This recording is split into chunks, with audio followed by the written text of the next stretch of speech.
a ese Jesús que rompe todos nuestros límites. Jesús tenía que ir de Judea, desde el norte, a Galilea, al sur. Y el camino era cerca de 3 días de caminata.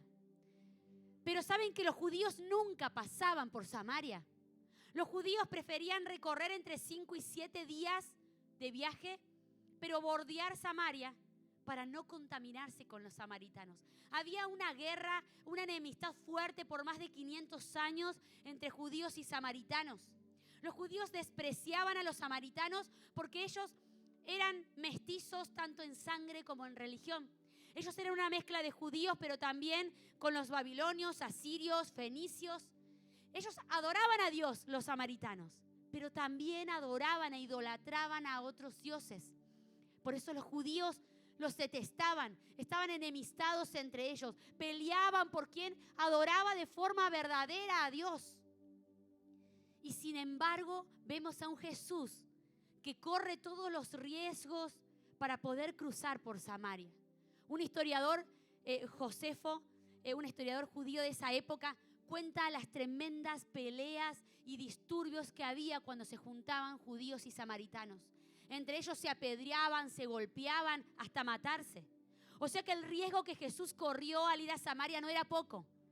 Pero él dice, me era necesario pasar por Samaria, porque él sabía que en ese lugar se iba a encontrar con una mujer a la cual le iba a cambiar la vida. Esta era una mujer rechazada, una mujer abandonada, una mujer marcada por su pasado. En medio de esa conversación, Jesús le revela algo y le dice, tú has tenido 5 maridos y con el que vives hoy no es tu marido. No lo dice exactamente la Biblia, pero podemos suponer que era una mujer adúltera, una mujer que había tenido un pasado oscuro, difícil. En ese tiempo el que firmaba el divorcio era el hombre. Quiere decir que 5 veces había sido rechazada esa mujer.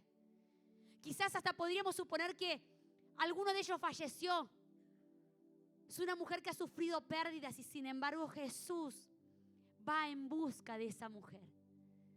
¿Cuántas mujeres podría haber habido en Samaria? Quizás piadosas, quizás prudentes, quizás un poco más santas, más dignas. Pero Él escogió esa mujer. Y me encanta porque hablábamos con las mujeres que Jesús es así.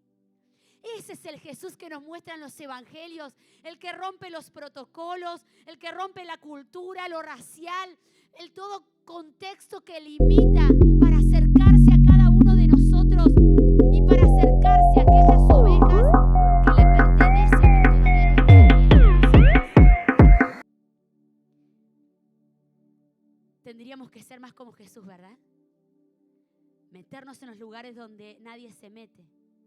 Buscar donde nadie buscaría. Hablar con quien nadie habla. Porque ese es nuestro Jesús. Y ese es el Jesús que en esta mañana está aquí entre nosotros. Aquel que rompe mentiras, que rompe cadenas para tener un encuentro genuino con nosotros. Aquel que está dispuesto a romper todo protocolo, alumbrarnos en medio de la oscuridad y alumbrar a través de nosotros la oscuridad de muchos allá afuera. Él siempre va más allá. Él siempre da un paso más. Él no es de los que espera. Él es de los que nos buscan hasta encontrarnos. Él se arriesga, nos llama. Él es misericordioso, lento para la ira. Él nos soporta cuántas veces, iglesia. Pero Él está ahí para nosotros. Y en medio de nuestras circunstancias, cuando le somos infieles, Él nos muestra que sigue siendo fiel. ¿Cuántos han experimentado en su vida la fidelidad de Dios, aun cuando les han sido infieles a Él? A veces nos olvidamos de Él, lo desestimamos, lo menospreciamos, no lo buscamos, tenemos como prioridad otras cosas, pero Él sigue firme amándonos, llamándonos, golpeando la puerta de nuestro corazón para encontrarse con nosotros. Ese es el Dios que adoramos, ese es el Dios al que llamamos Rey y Señor. Ese es el Dios de amor que en esta mañana quiere encontrarse con nosotros, quiere hablarnos. Y si estamos en esta mañana, no es por casualidad.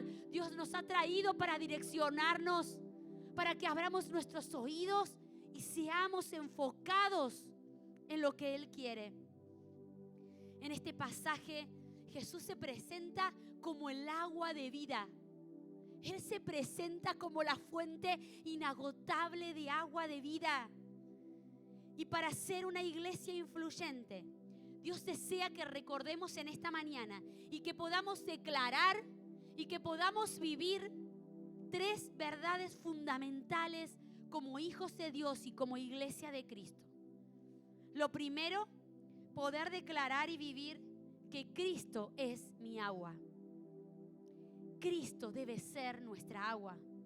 Decía el versículo 14, pero el que beba del agua que yo le daré, no volverá a tener sed jamás. Si tomamos esta agua, volveremos a tener sed. Nos sacia por momentos, nos sacia un instante. Pero el agua que el Señor tiene para darnos es un agua que sacia por completo. Y esta ilustración del agua es muy sencilla porque el agua determina nuestra vida o nuestra muerte. Es algo totalmente indispensable, es algo no renovable en nuestra vida. No podemos reemplazarlo con otra cosa. Necesitamos el agua para poder vivir. Podemos aguantar un poco sin agua, pero nuestro cuerpo se consumiría y terminaríamos en pocos días en la muerte. O sea que esta ilustración es muy clara y tiene que ver con la vida o con la muerte. Él debe ser nuestra vida. Él debe ser nuestra vida. Colosenses 2:10 dice, en Cristo ustedes están completos y no necesitan más nada.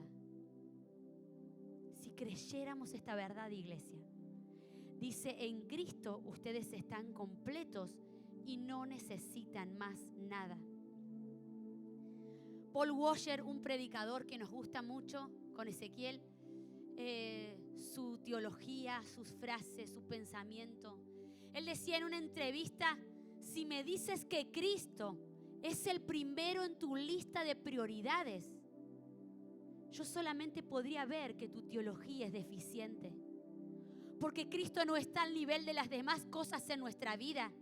Cristo no está al mismo nivel que tu trabajo, que tu familia, que tus estudios. Él está en una categoría totalmente diferente, en donde solamente hay uno. Y Él lo es todo para nosotros. No solamente basta decir Cristo es primero, sino que Cristo quiere llevar a la iglesia a un nivel de influencia en el que podamos decir, Cristo lo es todo en mi vida. No puedo vivir sin Él. Puedo estudiar, puedo trabajar, puedo estar con una buena posición económica, tener dinero y aún reconocimiento social. Pero sin Cristo yo no puedo vivir. Porque Él ansía darnos de beber. No solamente en esta mañana, sino cada día de nuestras vidas. Él desea darnos de beber y que Él sea nuestra agua, que Él sea nuestra vida. Quisiera recordar la palabra que Dios nos habló a comienzo de año, en Isaías capítulo 2. La palabra donde se basa este lema de ser influyentes en este año. Isaías capítulo 2, versículo 2 y 3. Dice, en los últimos días, el monte de la casa del Señor será el más alto de todos, el lugar más importante de la tierra. Se levantará por encima de las demás colinas y gente del mundo entero vendrá allí para adorar. Dice, vendrá gente de muchas naciones y dirán, vengan, subemos al monte del Señor, a la casa del Dios de Jacob. Ese es nuestro Dios. El Dios de Jacob es nuestro Dios. Allí Él nos enseñará sus caminos y andaremos en sus sendas. Pues de Sión saldrá la enseñanza del Señor y de Jerusalén saldrá su palabra. Estamos en los últimos tiempos. ¿Se acuerdan el domingo pasado?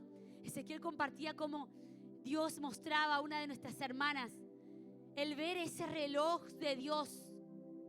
Y yo me acuerdo cuando Cuando contaban eso hace unos años, tuve un sueño también similar y no somos las únicas, porque sé que muchos de ustedes también Dios les ha dado visiones, revelaciones y sueños al respecto, porque Dios nos está alertando. Y yo recuerdo que en ese sueño en el que vi ese reloj de Dios, es un reloj tremendamente gigante y totalmente increíble, lleno de agujas por todos los lados, midiendo hasta lo más mínimo del tiempo. Y la aguja del segundo estaba ahí a lo último. Estaba casi cerquita. Eran milímetros los que faltaban en ese reloj. Y el Señor en ese sueño me decía: salgan a hablar de mí, salgan a hablar de mí.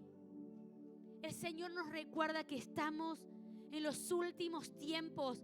Él va a venir a buscar a su iglesia. Pero su deseo, su mayor deseo no es solamente darnos de beber a nosotros y que estemos muy felices aquí domingo tras domingo, aún en nuestros grupos pequeños, felices de compartir estos hermosos retiros de mujeres. El corazón de Dios está en los perdidos, como lo estuvo en esta mujer samaritana. Él estaba con sus apóstoles, a los que iba a llamar apóstoles, con sus discípulos. Él podría haberse quedado allí explicándoles, hablándoles a ellos, pero él dijo: me es necesario pasar por Samaria. Que no sea necesario pasar por Samaria. Este es el tiempo de la iglesia de Cristo, no de nuestra iglesia, no de una iglesia humana, no de una iglesia institucional. Es el tiempo de la iglesia de Cristo, porque somos su cuerpo en esta tierra.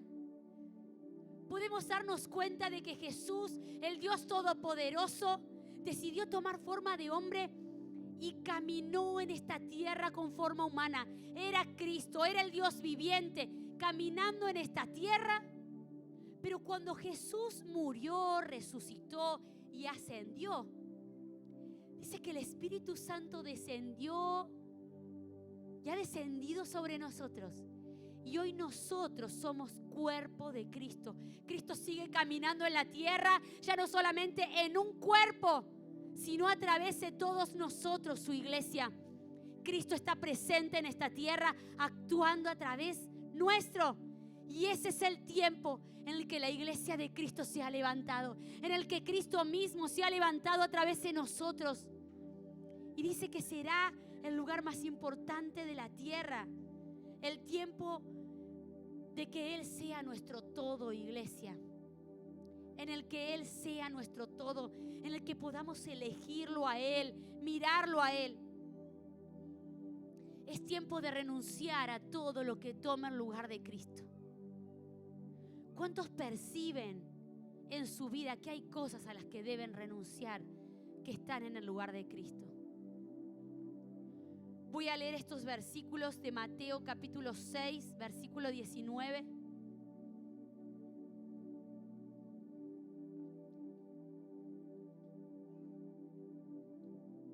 Dice: no acumulen para sí tesoros en la tierra, donde la polilla y el óxido destruyen, y donde los ladrones se meten a robar.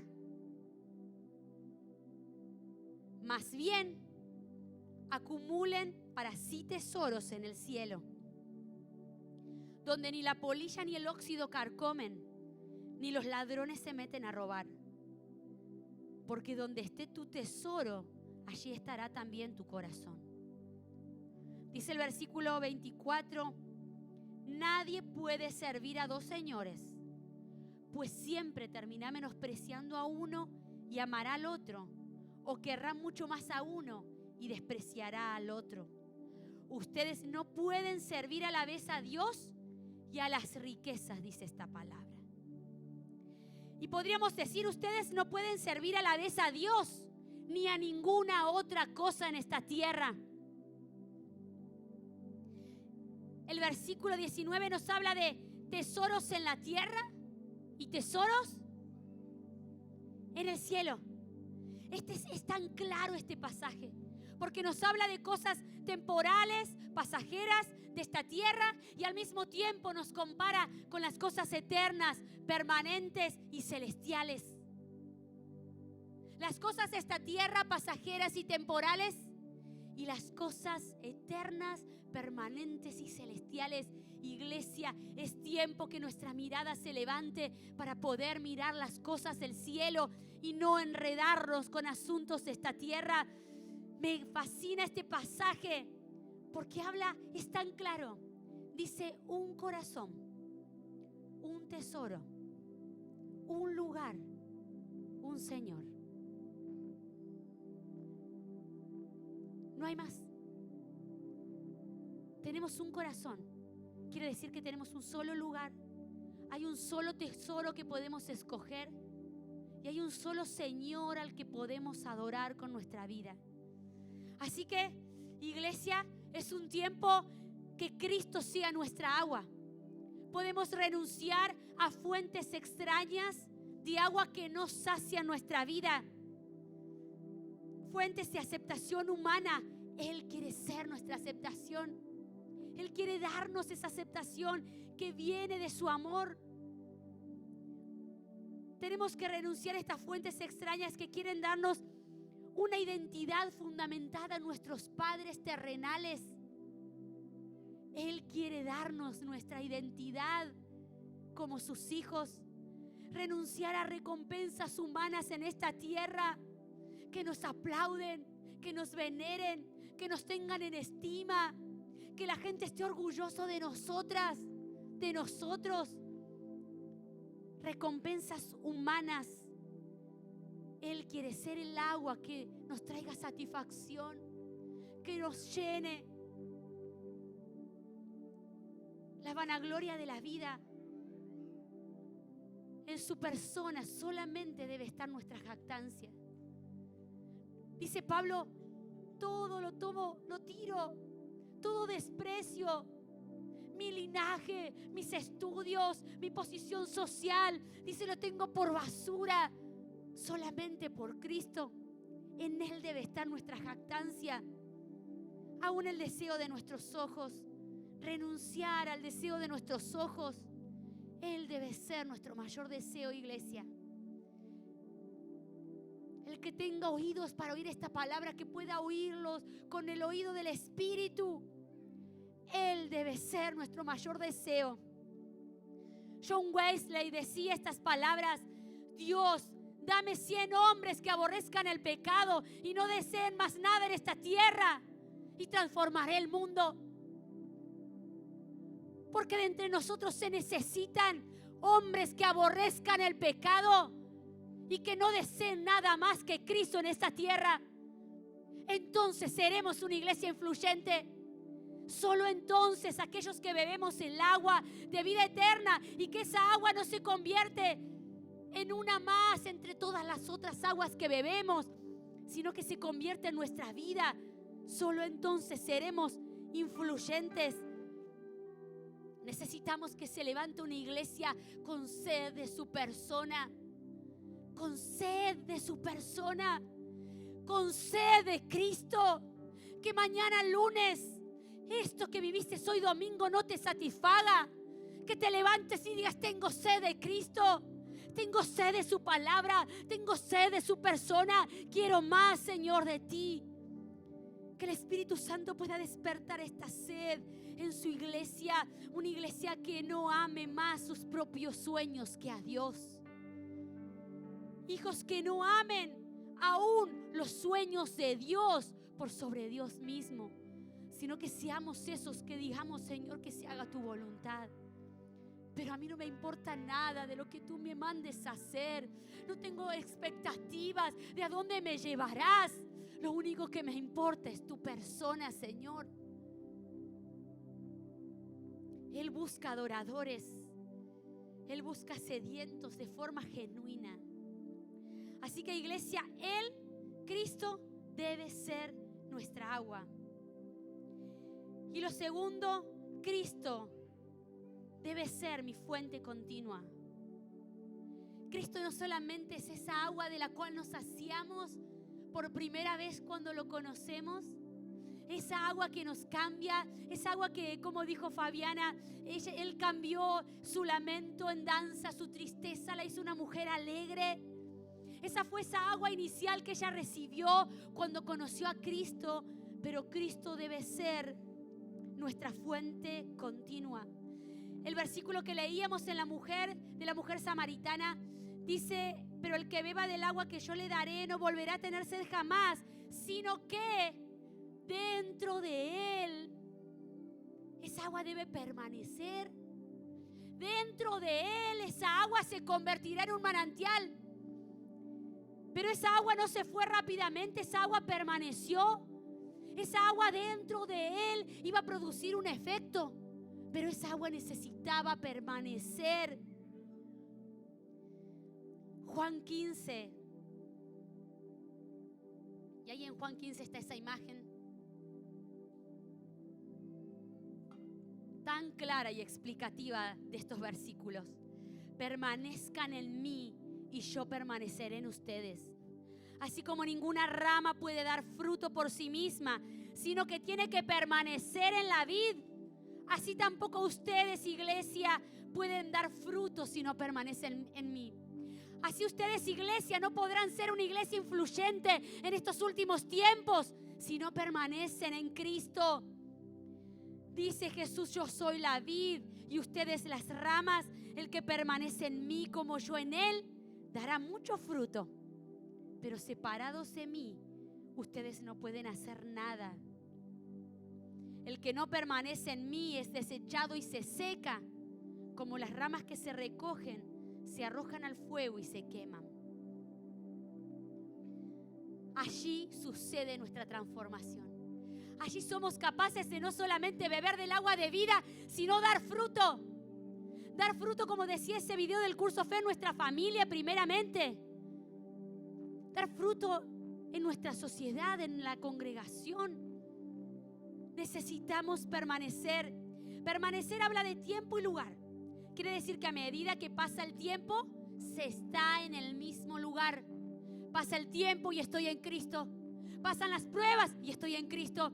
Vienen las tentaciones y estoy en Cristo. Hay turbulencia y estoy en Cristo. Hay problemas económicos y estoy en Cristo. Me quedo sin trabajo y estoy en Cristo. Tengo problemas matrimoniales, pero estoy en Cristo. De eso se trata permanecer. Porque en la permanencia hay transformación. En la permanencia hay transformación. Porque el agua de Cristo no es estática, no es inútil. Esa agua no está muerta, esa agua está viva y produce transformación y cambio continuo en nosotros. La visión de esta congregación es ser cristianos integralmente transformados. ¿Cuál es la visión de nuestra congregación? Y quisiera mostrar dos imágenes de esto. Esto es lo que no es la visión de nuestra congregación. La visión de ser cristianos integralmente transformados no es una meta a la que tengamos que llegar y que tengamos que subir escalones y que otros vienen detrás y más abajo que nosotros. Entonces, ya estoy más crecida y transformada. Entonces, los que están acá abajo, ¿no? Tienen que seguir mi ejemplo, tienen que hacer como yo. Yo puedo enseñarles, si quieren, que enseguida reciban. De esto no se trata la visión de nuestra congregación. Escalones por subir. Competir con otros hermanos. Ver quién de nosotros es el más crecido.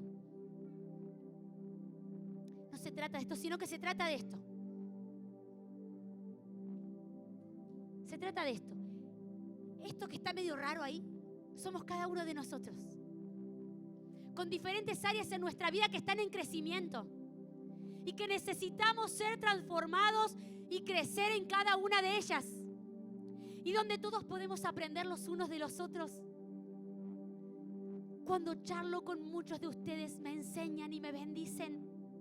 Y cuando hablo con muchos de ustedes, puedo bendecirlos. Porque no hay nadie más o menos entre nosotros.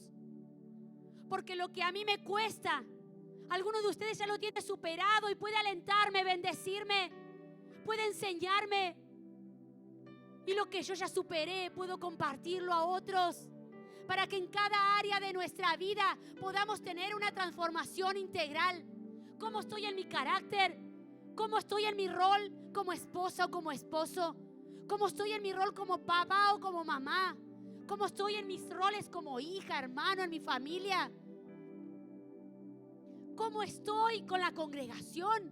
¿Cómo estoy en mi servicio y en mi entrega? Son áreas de nuestra vida en donde necesitamos crecer, en donde necesitamos que esa agua permanezca y nos transforme.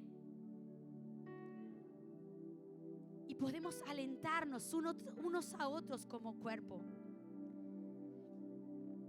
Estoy enloquecida con la serie que Ezequiel está compartiendo en estos últimos meses.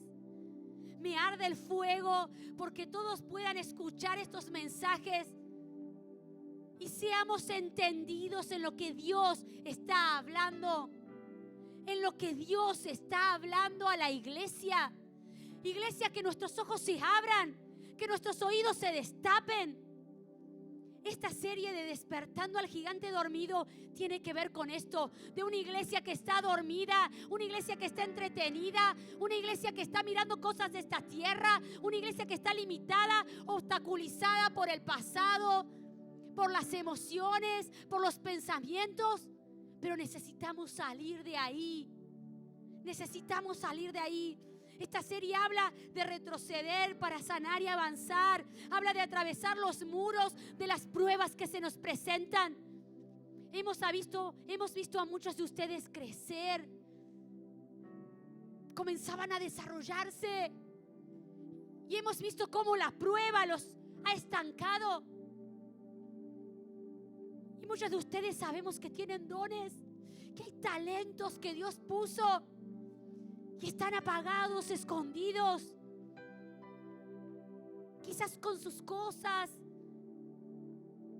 Y nos arde el corazón, porque esto no se trata de nosotros, ni siquiera se trata de nuestra congregación Centro Cristiano. Esto se trata de ser iglesia, la iglesia como cuerpo de Cristo. El ser emocionalmente maduros para que nuestras emociones no nos derroten. Así que no les digo más, escuchen la serie. Aquellos que no la escucharon, aquellos que se perdieron algún domingo y no pudieron venir, pidan los mensajes, búsquenlos en internet. Pero necesitamos ser una iglesia que se despierte. Cuando Cristo es nuestro todo y estamos arraigados a Él, de nuestro interior el Espíritu Santo fluye de una forma excepcional, dando fruto. Pero cuando detenemos el proceso, detenemos el curso de la corriente, cuando solamente bebemos un poco y detenemos el curso, entonces esa agua se estanca. Y traje 2 imágenes. Miren esas fuentes de agua. Qué hermosas que son, ¿verdad? Esas aguas danzantes, esas aguas en donde el agua fluye, donde cuando pasas cerca te salpica. Miren esa fuente. La gente va y se saca fotos ahí, porque hay una atracción en una fuente, pero es solamente agua. Pero el agua que fluye es atractiva. El agua que fluye tiene vida. Y aún una fuente como esa, fíjense cómo nos atrae. Y enseguida queremos ir a sacarnos una selfie. Ya, póngase que saque una foto, porque nos gusta. Pero también tenemos imágenes de fuentes secas, de fuentes estancadas, en donde el agua no fluye, en donde el agua quizás vino una vez, pero ya basta. Ahora tengo otros compromisos, ahora tengo otras prioridades.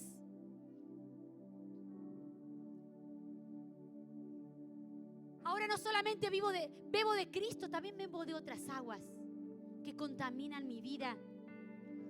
Y te pregunto, iglesia, ¿a qué fuente irías a tomar unos mates? ¿Alrededor de qué fuente te sentarías a charlar con un amigo? ¿A dónde llevarías tus hijos a pasear y a poder ver? ¿Con qué fuente te sacarías una foto?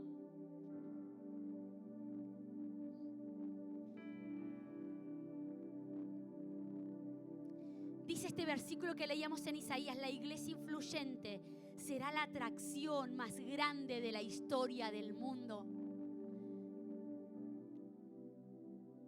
Será la atracción más grande de la historia del mundo. No podemos ser fuentes secas. No podemos ser fuentes estancadas. Necesitamos ser fuentes atractivas donde el agua de Cristo fluya en nosotros. Somos atractivos solo si permanecemos. Somos atractivos solo si permanecemos. Porque los que están a medias tintas, los tibios, los que tienen un pie acá y el otro allá, no son atractivos. Son atractivos los que permanecen. Son atractivos porque dan fruto y uno puede gustar del fruto del que permanece. Y claramente, iglesia, permanecer no es con nuestras fuerzas. Claramente permanecer no es por las circunstancias. Porque así como hemos visto a muchos de nuestra congregación ser obstaculizados por las pruebas, también hemos visto a muchos, como esa prédica de Ezequiel, atravesar los muros de la prueba. Y hemos visto a muchos en estos años venir con vidas destruidas, matrimonios rotos en las manos que apenas podían llevarlos. Y hoy ser líderes influyentes con grupos pequeños crecientes. Evidentemente esto no es por nuestras circunstancias, no es por nuestras fuerzas, sino es por nuestra permanencia en Cristo. Y lo último, Cristo debe ser el manantial. Cristo debe ser nuestra agua, nuestra vida. Cristo debe ser nuestra fuente continua. Y Cristo debe ser el manantial que fluya de nosotros hacia otros. Seguiremos leyendo unos versículos más en Juan 4. Y dice que después de encontrarse con Cristo, después de que Cristo le revela que Él es el Mesías, dice que la mujer dejó su cántaro. Ya no le interesó lo que iba a hacer, ella iba a ir a buscar agua. Pero ya se olvidó de la sed que tenía, porque había sido saciada por esa fuente de agua inagotable.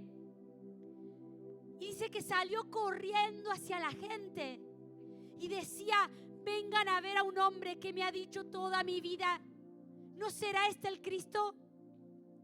Y dice que salieron del pueblo. O sea, fue tal el alboroto, ustedes imagínense, fue tal el alboroto, el griterío. Me lo imagino saltando, gritando: vengan, vengan. Fue tal el alboroto que esta mujer hizo, que dice que del pueblo salieron a ver a Jesús. Todo el pueblo salió a ver a Jesús. Jesús les dice a los discípulos en ese momento, le traían algo de comer y Jesús les dice en el versículo 32: yo tengo un alimento que ustedes no conocen. Mi alimento es hacer la voluntad del que me envió y terminar su obra. Jesús le dice: ustedes piensan que falta todavía 4 meses para la cosecha. Iglesia, a veces pensamos que todavía falta tiempo para que Cristo venga a buscarnos. Todavía falta. Ya pasaron 2000 años. Falta. Pero Dios dice: abran los ojos y levanten la mirada, porque los campos sembrados, la cosecha está madura. La cosecha está madura. Dice el versículo 39, muchos de los samaritanos que vivían en aquel pueblo creyeron en Él por el testimonio que daba la mujer. Muchos creyeron en Él. Muchos en Carlos Paz creerán en Jesucristo porque una iglesia influyente dio testimonio, porque había una fuente de agua de vida tan atractiva en donde fluía el agua de vida. Y en el versículo 42, la gente le decía a la mujer: ya no solamente creemos por lo que tú nos dijiste, ahora lo hemos oído nosotros mismos y creemos porque hemos tenido un encuentro con Él. Esto es discipulado. En este domingo en donde comenzamos a entrenarnos como líderes de grupo pequeño, en donde se comienzan a abrir una nueva temporada de grupos pequeños, No solamente atraemos a la gente y le hablamos de Cristo, sino que viene el tiempo en donde ellos mismos experimentan un encuentro con Cristo, donde ya no solamente creen porque les hablamos, creen porque ellos han oído de Él. Así que, iglesia, para ser una iglesia influyente debemos levantar nuestra mirada. Es tiempo de creer esta palabra, es tiempo de levantar nuestros ojos. Y pareciera un detalle insignificante, pero no podemos ver los campos sembrados cuando vamos caminando mirando hacia abajo. La mirada hacia abajo nos habla de una vida absorta en sí misma, una vida enredada en los problemas, una vida que piensa solamente en mí y en lo que yo quiero y en lo que a mí me agrada y en lo que a mí me satisface y en lo que yo quiero alcanzar. Pero cuando levanto la mirada, puedo ver todas las posibilidades. Puedo ver los campos sembrados, de cuántas posibilidades de cegar y de levantar cosecha nos perdemos por no levantar nuestra mirada. Amar a las personas por las cuales Jesús dio su vida es parte de levantar nuestra mirada en este tiempo. Levantar nuestra mirada para ser iglesia influyente. No mirarnos solo como congregación. Según este pasaje, somos una sola parte del trabajo. Y Dios en estos años también ha querido que arranquemos de nosotros aún un orgullo como congregación. Somos parte del trabajo de su obra. Somos solamente parte de sus propósitos. No son nuestros, no son mis propósitos, ni nuestros propósitos como centro cristiano. Dios en su misericordia nos miró como aquella mujer samaritana para poder incluirnos en sus propósitos. Iglesia, es tiempo de dar de lo que nos fue dado. Esta mujer impactó primeramente porque ella había sido impactada por Cristo. Impactó porque ella misma había sido impactada por Cristo. Ella no entendía bien lo que sucedía, tampoco siguió ningún tipo de protocolo, solo sabía que había estado en presencia de algo extraordinario y de eso habló. Ella dio de lo que tenía. Iglesia, ¿qué es lo que Dios te ha dado? ¿Te ha dado un encuentro con Cristo? ¿Te ha dado una palabra de vida? ¿Te ha dado agua? ¿Has sido saciado por el agua de Cristo? Te invito a que puedas cerrar tus ojos y podamos ponernos de pie y podamos reflexionar acerca de lo que Dios nos está hablando, iglesia.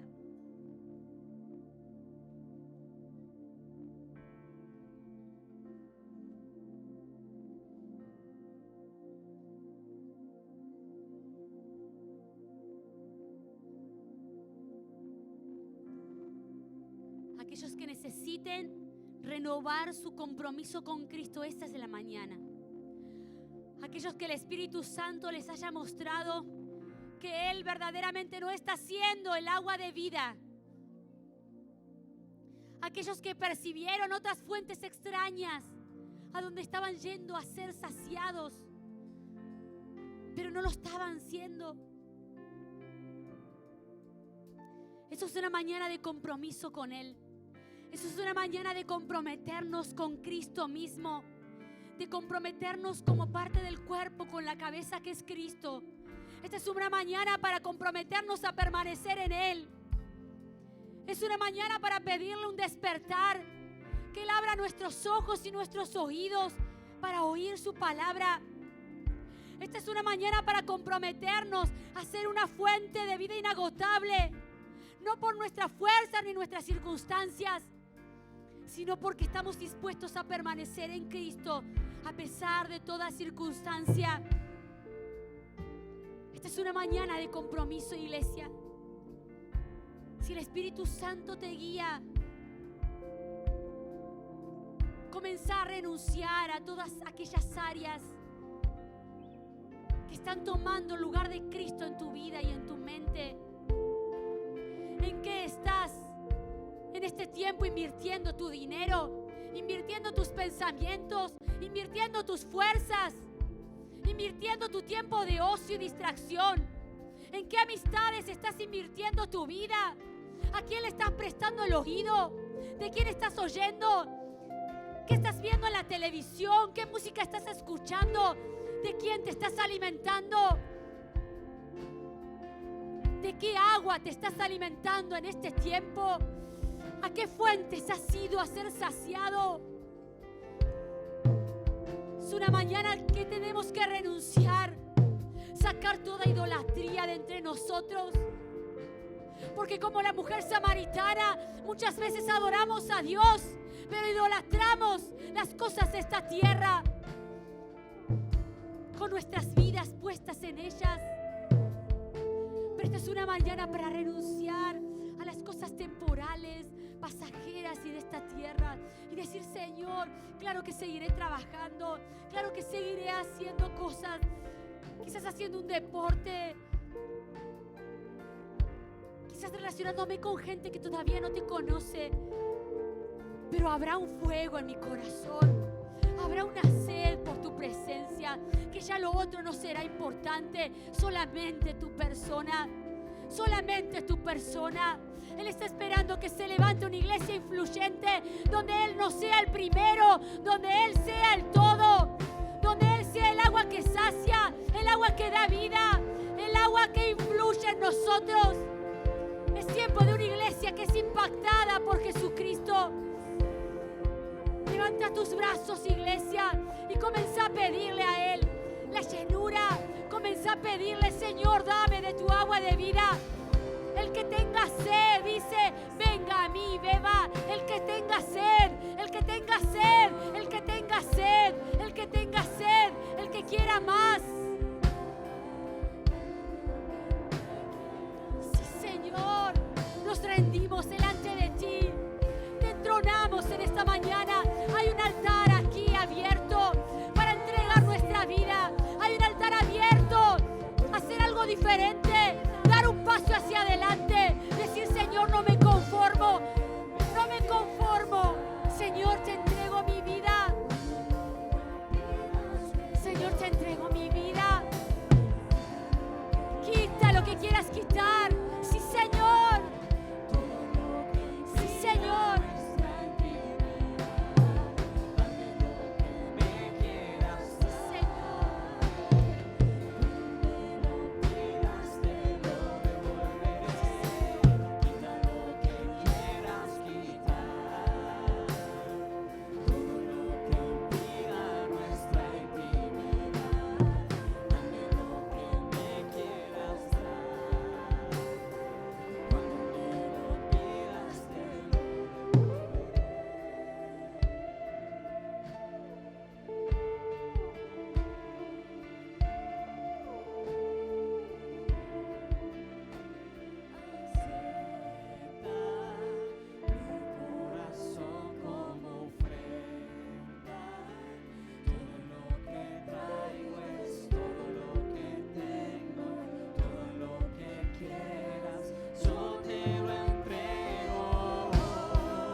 final, es una invitación, pero con libertad, para que podamos derramar nuestro corazón y decir: Señor, lo único que necesito es estar y volver a la fuente una y otra vez. Y quizás en este tiempo, ahora el Espíritu Santo trae a memoria que has apartado